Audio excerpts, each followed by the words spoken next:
සුබ අලුත් අවුරුද්දක් කියලා ප්‍රාර්ථනා කරනවා මේ වීඩියෝ එක බලන්න කලින් මේ වීඩියෝ එක බලන්න ආපු ඔයාට. මොකද මේ වීඩියෝ එක ඔයා බලනවා කියන්නේ අනිවාර්යෙන්ම මගේ Patreon community එකට join වෙලා ඉන්නේ.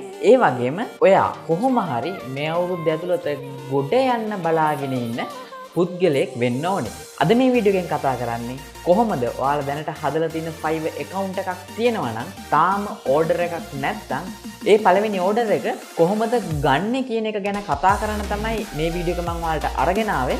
එහෙනම් අද අපි බලමු කොහොමද Fiverr වල පළවෙනි order එක ගන්නෙ කියලා.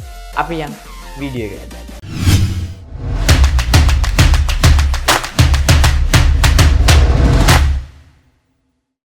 ඉස්සෙල්ලාම දෙයක් කියන්න ඕනේ මම මේ කියන දේවල් හොඳින් අහගන්න. මොකද මට මේව එකක්වත් ස්ක්‍රීන් රෙකෝඩ් කරලවත් එක් කරන හැටි පෙන්වන්න බෑ. මොකද ඒක ඉල්ලීගල් හින්දා. ඉස්සෙල්ලාම මම කතා කරන්නම් මට හැමෝම කියන ප්‍රශ්නයක් ගැන. හැමෝම කියන දෙයක් තමයි මම account එක හදලා දැන් මාසයක් වෙනවා, සතියක් වෙනවා, මාස දෙක තුනක් වෙනවා තාම order එකක් නැහැ කියන එක.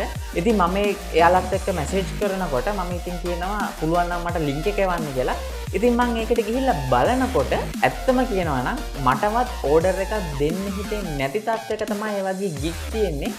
ඉතින් පළවෙනි දේ තමයි ඔයාලට order එකක් ගන්න ඇත්තටම උවමනාවක් තියෙනවා නම් ඔයාලගේ account එකේ තියෙන gig එක සුපිරියටම හදලා තියෙන්න ඕනේ. ඒ කියන්නේ ඔයාලා කවදාකවත් ඉන්ටර්නෙට් එකෙන් සර්ච් කරලා මොකක් හරි flyer එකක් හරි මැගසින් එකක හරි image එකක් අරගෙන gig එකට දාලා ඒක publish කරාම ඕනම කෙනෙක්ට තේරෙනවා ඒක Google හරහා ගත්ත image එකක් කියලා. ඉතින් එන බය වගේ gig එක click කරත් ඒකේ තියෙන sample දැකලා ආයි අනිත් පැත්තට හැරෙන්න පුළුවන්. ඒක ප්‍රධාන කාරණාවක්. මොකද ඔයාලා කිය impression මෙච්චර තියෙනවා, click මෙච්චර තියෙනවා. නමුත් order නැහැ කියලා. impression click තියෙන්නේ ඔයාගේ තියෙන sample එකට. ඒක ඇතුළට ගියාම තනිකරම Google කරලා ගත්ත image හින්දා බය ආයි return යනවා. ඊළඟ කාරණාව තමයි ඔයාගේ gig එකේ තියෙන description එක ඔයාලා කවදාකවත් තව කෙනෙක්ගේ gig එකේ තියෙන gig description එක ඔයාලගේ එකට copy paste කරන්න යන්න එපා. මොකද මම දන්න විදිහට Fiverr එකේදී අපි gig එක හදනකොට එයාලගේ තියෙන algorithm එකකින් එයාලා time count එකක් කරනවා. ඒ කියන්නේ gig එක type කරන්න යන වෙලාවත් බලපානවා. මොකද අපි කලින් type කරලා paste කරත් ඒක සාර්ථක වෙන්න තියෙන ඉඩකඩ අඩුයි. පුළුවන් තරම් ඔයාලා එක්කෝ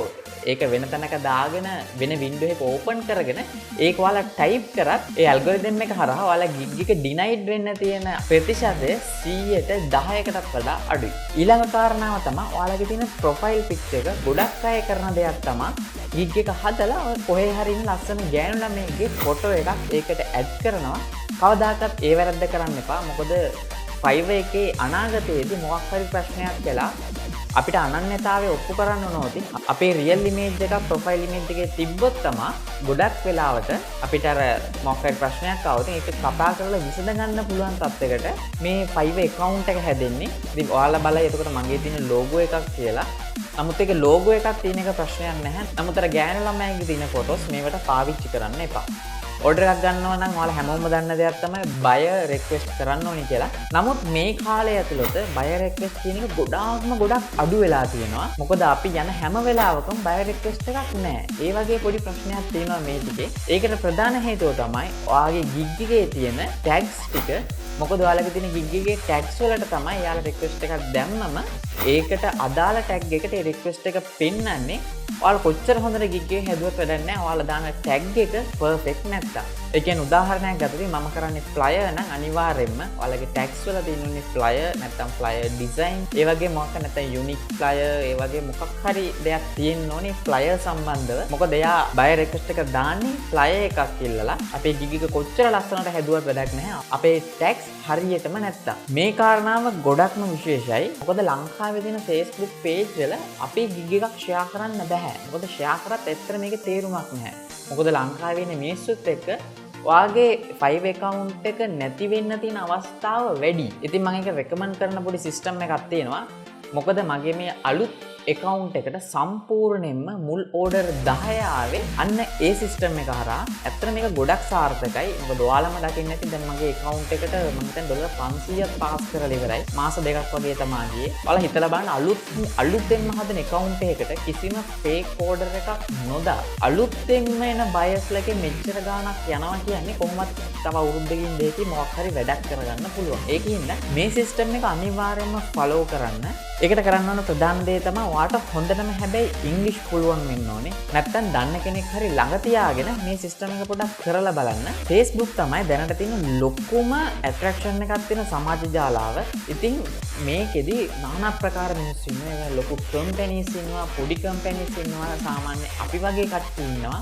ඒ වගේම ආටිස්ලා හැම ෆීල්ඩ් එකේම අය මේ Facebook එකේ ඉන්නවා. නමුත් අපිට අවශ්‍ය Fiverr එකට ලංකාවේ මිනිස්සු නෙමෙයි. මොකද ලංකාවේ මිනිස්සු ඕඩර් එකක් දෙන්නේ නැහැ Fiverr එක හරහා. ඉතින් මම කරේ ඔය පිටරට ඉන්න ගොඩක් ජනප්‍රිය මිනිස්සුන්ගේ පේජ් වලට මැසේජ් කරනවා ඉස්සෙල්ලාම සාමාන්‍ය විදියට. ඉස්සෙල්ලාම මැසේජ් කරන්න ගන්නේ හායි ඔයාට කොහොමද? නැත්නම් මේ දවස්වල මොනවාද වෙන්නේ? ඕ වගේ දේවල් කියලා. ඉතින් එතකොට යාලා රිප්ලයි කරෝතින් විතරයි. රිප්ලයි කරාට පස්සේ ඉතින් එයා මොකක් හරි රිප්ලයි එකක් දුන්නට පස්සේ ඔයාට අහන්න පුළුවන්. මොකද ඔයා එයාගේ ප්‍රොෆයිල් එක සම්පූර්ණයෙන්ම චෙක් කරලා තියෙන්නේ. සාමාන්‍යයෙන් එයා සතියකට සැරයක්, මාසෙකට සැරයක් එක්ක ඔයාගේ ෆොටෝ එකක් ලස්සනට හදලා දාන කෙනෙක් න ะ. නැත්නම් එයාගේ ඇල්බම් එකක් රිලීස් කරන කෙනෙක් න ะ. නැත්නම් එයාගේ මැගසින් එකක් මොකක් හරි ආර්ට් වර්ක් එකක් එයාගේ පේජ් එකේ පල්ලෙහාට යනකම් බලන්න. සතියෙන් සතිය, මාසෙන් මාසෙට වගේ අප්ඩේට් වෙනවා නම් විතරයි මේ විදිහට මැසේජ් කරන්න පුළුවන්. ඊට පස්සේ ආ රිප්ලයි කරාට පස්සේ ඔයාට අහන්න පුළුවන් මමත් ග්‍රැෆික් ඩිසයිනර් කෙනෙක්. ඔයාට ඕන නම් මට ටිකක් අඩු මුදලකට මේ වගේ වැඩ කරලා දෙන්න පුළුවන් කියලා එයාට මැසේජ් කරන්න. අනිවාර්යයෙන්ම ඔයා කරපු වැඩවල PDF ෆයිල් එකක් ඔය හරි වෙබ්සයිට් එකට අප්ලෝඩ් කරලා ඒ ලින්ක් එක ෂෝට් කරලා තියාගන්න. නැත්නම් ඔයාට පුළුවන් ටිකක් අඩු ගානක PDF එකක් අප්ලෝඩ් කරලා එයාට යවන්න. ඊට පස්සේ ආ බලලා කැමති නම් හා කිව්වොත් විතරක් ඔයාට පුළුවන් ඔයාගේ Fiverr එකේ ලින්ක් එක එයාට දෙන්න. කිසිම වෙලාවක එයා මැසේජ් කරන්න කලින් ඔයාගේ Fiverr ලින්ක් එක එයාට දෙන්න එපා. මොකද බැරි වෙලාවත් එයා රිපෝට් කරොත් අපරාධයක් වෙච්ච මහන්සිය. ඉතින් ඔන්න ඔය වගේ දවසකට කස්ටමර්ස්ලා 20ක් විතර ඔයා සර්ච් කරලා මේකට ටිකක් මහන්සි වෙන්න වෙනවා අනිවාර්යෙන්ම. ඔයගේ 20ක් විතර සිලෙක්ට් කරලා අර විදිහට මැසේජ් කරන්න ගත්තම එයාට අද රිප්ලයි එක ආවේ නැතත් අනිවාර්යෙන් ඊළඟ දවස් වලට රිප්ලයි එකක් එනවා. ඒ වගේම ඔයාගේ Fiverr account එකට automatic traffic එකකුත් හැදෙන system එකක් තමයි මේක. මොකද ලංකාවේ traffic වගේ නෙමෙයි පිටර traffic එකක් එනකොට අපේ gig එක කොහොමද චුට්ටක් උඩට යනවා. ඉතින් මේ ක්‍රමෙන් තමයි මම කිසිම fake order එකක් නොදා මගේ Fiverr account එක මෙච්චර දුරට අරගෙන ආවේ. මොකද මේ ක්‍රමේ අනිවාර්යයෙන්ම ඔයාට වැඩ කරන එක වැඩ කරනවමයි. මොකද ඒක මට වැඩ කරා වගේ ඔයාටත් අනිවාර්යයෙන්ම වැඩ කරන්න ඕනේ. මොකද මං කොහෙන්වත් උඩින් ආපු පුද්ගලෙක් නෙමෙයි. මමත් ඔයා වගේම කෙනෙක්. ඉතින් චුට්ටක් අවශ්‍ය වෙන්නේ ඔයාගේ ඉංග්‍රීසි දැනුම පොඩ්ඩක් පොලිෂ් කරගන්න එක විතරයි. පුළුවන් තරම් ඉක්මනට රිප්ලයි කරන්න. මොකද එයා ඔන්ලයින් ඉන්න අවස්ථාව ගොඩක්ම අඩු වෙන්න පුළුවන්. ඔන්න ඔය සිස්ටම් එකෙන් අනිවාර්යයෙන්ම ඔයාට සතියක් වගේ ඇතුළත ඕඩර් 5කට වඩා ගන්න පුළුවන්. අනිත් ක්‍රමය තමයි ෆේක් ඕඩර්ස් කියන එක. ඇත්තටම ෆේක් ඕඩර්ස් වැඩ කරනවද කියලා මගෙන් හුඟ දෙනෙක් ඇහුවා.